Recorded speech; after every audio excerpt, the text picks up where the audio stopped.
Kapag ka po ganito niluluto ko, sigurado po hindi na ako magkakanin. Kadalasan po, mas mainam na panghapunan itong ginagawa ko ngayon. Dahil hindi masyadong mabigat sa tiyan, ilang oras bago po tayo matulog.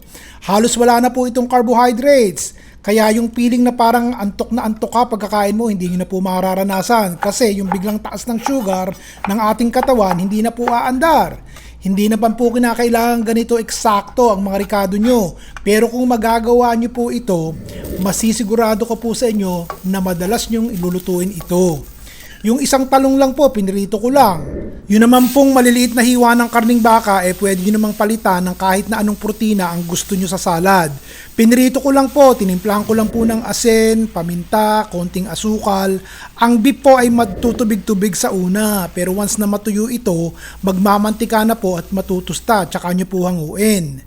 Sa gulay naman po ay kung ano meron na mura sa palengke. Itong mangga po sa amin din parang Indian mango po ang lasa pero matigas. Ito namang pepino, palagay ko'y abot kaya po ng bulsa natin. Basta ang piliin nyo po yung sariwa at matigas para malutong po pag kinagat. Kamatis po, hinog pero matigas. Tanggalin nyo pong butot, hiwain ng maninipis. Kapag ready na po kayong kumain, o mangga muna. Tapos po'y kalahating pipino, tapikin nyo ng kaunting salad dressing na ginawa natin.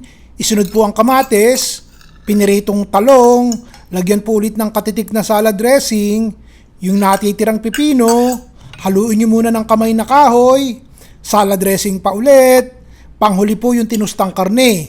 At ito doon na po natin ang natitirang salad dressing bago haluin ang haluin. Yung salad dressing naman po pagkadali-dali, ito po yun, no? Asin, paminta, pigaan nyo po ng lemon o kalamansi. O ito po ang atsara, di po ba matamis maasim yan? Parang salad dressing ang lasa. 3 kutsara po nilagay ko. Kaunting bawang, kaunting sibuyas na mura po, ginunting ko na. Okay lang po kung walang 2 kutsara ng olive oil. Idiretso na po sa 1 kutsarang mayonnaise at kaunting tubig bago nyo po haluin. Salad dressing na. O no rice po today. Bukas po ulit. Ron Bilaro.